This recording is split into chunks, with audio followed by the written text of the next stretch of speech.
আর্থিক খাতের উন্নয়নে দাতা সংস্থাগুলো থেকে ভালো সাড়া পাওয়া যাচ্ছে বলে জানিয়েছেন অর্থ উপদেষ্টা সালেহউদ্দিন আহমেদ। রবিবার রাজধানীতে কর্মসংস্থান ব্যাংকের ব্যবস্থাপনা সম্মেলনে একথা বলেন তিনি। এ সময় খেলাপি ঋণ নিয়ন্ত্রণে সবাইকে সতর্ক থাকার আহ্বান জানান বাংলাদেশ ব্যাংকের গভর্নর আহসান এইচ মনসুর। বাংলাদেশ ব্যাংকের সর্বশেষ তথ্যমতে দেশের ব্যাংক খাতে ঋণের 17%ই খেলাপি। তবে ব্যাংক খাতে দুর্নীতি, অনিয়ম ও নামে বেনামে ঋণের পরিমাণ বাড়ায় সামনের প্রান্তিকে ঋণ খেলাপির পরিমাণ আরও বাড়ার আশঙ্কা রয়েছে। কর্মসংস্থান ব্যাংকের ব্যবস্থাপক সম্মেলনে ব্যাংকাররা বলেন, সরকারের বিশেষায়িত কর্মসংস্থান ব্যাংক নামমাত্র সুদে ক্ষুদ্র উদ্যোক্তাদের ঋণ দিচ্ছে। এনজিওর আদলে কাজ করা এই প্রতিষ্ঠানে খেলাপি ঋণও 4% কম। এ সময় খেলাপি ঋণ নিয়ন্ত্রণে ঋণ দেওয়ার ক্ষেত্রে সবকিছু যাচাই বাছাইয়ের তাগিদ দেন বাংলাদেশ ব্যাংকের গভর্নর।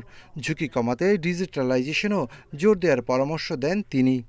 ডিজিটাইজেশন ছাড়া এফেক্টিভলি লোন দেওয়া এবং এফেক্টিভলি রিসোর্স মোবিলাইজ করা উইদাউট দ্য ট্যাপ সম্ভব না। এটা ফিজিক্যালি যে ওটা করলে পরে ওটা 14% 12% তারা করতে পারে না। এই ডিজিটাইজেশনটা আপনাদেরও একটা বিরাট একটা পাথেয় হবে। কর্মসংস্থান ব্যাংকে এখনই প্রচলিত ব্যাংকিংয়ে না যাওয়ার পরামর্শ অর্থ উপদেষ্টার। বলেন, এ ব্যাংকের উন্নয়নে প্রয়োজনে তহবিলের যোগান দেওয়া হবে। একটা নিয়ে আমরা কিন্তু দাতা সংস্থা থেকে মোটামুটি কিন্তু ভালো সাড়া পাচ্ছি। যেমন আমরা তাদের কথাবার্তা বলছি বিভিন্ন অর্থায়নের জন্য, অতএব সেইটা আপনারা এই আমরা চেষ্টা করব সব দেশ সার্বিকভাবে কর্মসংস্থান ব্যাংকের সহযোগিতা করতে। আপনাদের সাফল্য কামনা করছি।